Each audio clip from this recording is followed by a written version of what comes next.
சீமான் அவர்களை பத்தி காலையில ஒரே ஒரு வீடியோ தாங்க போட்டிருந்தேன். அதுக்கு அந்த சீமானோட தம்பிகளா இருக்கட்டும் சரி, என்டிகே தொண்டர்களா இருக்கட்டும் சரி, வந்து கமெண்ட் செக்ஷன்ல கதறுன்னு கதறிட்டு இருக்காங்க. அழுன்னு அழுகுறாங்க. விட்டா கமெண்ட் செக்ஷன்லயே தூக்கு போட்டு தொங்கிடுவாங்க போல, அந்த அளவுக்கு தான் அவங்க பண்ணிருக்காங்க. ஸோ அதில் நாகரீகமற்ற சில வார்த்தைகள் எல்லாம் பார்க்கும்போது இவங்களோட டிஎன்ஏவே அப்படிதான். இந்த கட்சிக்காரங்களே இப்படிதான் பேசுவாங்கன்ற மாதிரி ஒன்று இருக்குல்ல, அதை வந்து என்டிகே பயங்கரமா பொருந்தும். அவங்க அண்ணன்ல இருந்து அந்த துரைமுருகன்ல இருந்து எல்லாருமே அப்படிதான். சாட்டை துரைமுருகன் சொல்றேன், எல்லாருமே சரி பாத்தீங்க அப்படின்னா ஒரு மாதிரி கேவலமான ஆட்கள் தான். ஏன்னா அவங்க பேசுற வார்த்தைகளே பாத்தீங்கன்னா கொச்சையா தான் இருக்கும். பெண்களை பத்தி கொச்சையா பேசுறது, ஒருத்தன் வந்து கேள்வி கேட்டானா போதும் அவனை பத்தி அடிச்சு கொச்சையா பேசியே அவனை கார்னர் பண்ணிடுறது, இந்த மாதிரிதான் ஒரு டிஎன்ஏ உடைய ஒரு ஆட்கள். ஸோ இவங்களை பத்திலாம் பேசி நம்ம டைம் வேஸ்ட் பண்ணலாம். ஸோ ஓகே, உங்க அண்ணன் பெரிய உத்தமர் நீங்க எல்லாம் பேசுனீங்களா கமெண்ட் செக்ஷன்ல? நான் கேட்கற கேள்விக்கு மட்டும் இப்ப டக்கு டக்குன்னு கமெண்ட் செக்ஷன் ஆன்சர் போட்டு விடுங்க. உங்க அண்ணன் பேர் வந்து சைமன் தானே?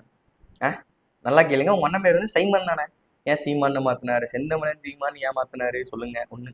இன்னொன்னு என்ன அப்படின்னு பாத்தீங்கன்னா, பிறப்பால் வந்து செந்தமனன் சீமான் அவர்கள் பாத்தீங்க அப்படின்னா ஒரு கிறிஸ்டியன். ஓகேவா?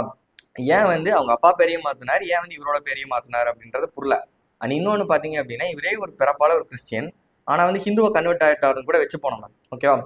ஆனா கிறிஸ்டியானிட்டியை வந்து ஒரு சாத்தான், முஸ்லீம்ஸை வந்து சாத்தான் அப்படின்னு சொன்னவரும் உங்க அண்ணன் தான்.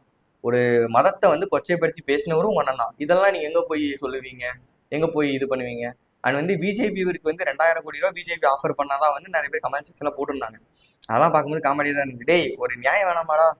அதாவது ஒரு 100 கோடி 200 கோடினா கூட பரவாயில்ல, ஒத்துக்கலாம் நம்ம. சரி ஓகே, இந்த ஜென்ரேஷன்ல எல்லாரும் கொடுக்கறது தான், கட்சி அவ்வளவு கொடுக்குற அளவுக்கு ஓகே இருக்கு அப்படின்ற மாதிரி ஒத்துக்கலாம்.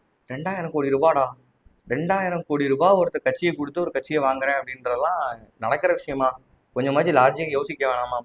அதுக்கான ப்ரூஃபை கேட்டா இவங்க என்னமோ பெரிய உண்மையிலேயே வந்து அவங்க அண்ணனுக்கு கொடுக்க முயற்சி பண்ண மாதிரியும் இவர் தான் வேணான்ட்டு போன மாதிரியும் பேசுறானு. இவங்க அண்ணனை பத்திலாம் பேச ஆரம்பிச்சா பேசிட்டே இருக்கலாம். சரி, நான் நியாயமா பேசணும்.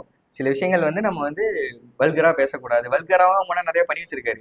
அந்த வல்காரிட்டி எல்லாம் பேசக்கூடாது. நம்ம வந்து ஜென்யூனா கொஸ்டின் கேட்கலாம்னு சொல்லி கேட்டா நீங்க உடனே வந்து ஒன்ன பெரிய உத்தம, நான் பெரிய உத்தம அப்படின்னு சொல்லிட்டு வந்துடுவீங்க. வந்து கமெண்ட் செக்ஷன்ல உட்காந்து கதறிட்டு இருக்கீங்களா? இருங்க, இப்பயும் நான் இந்த சேலஞ்சு சொல்றேன்.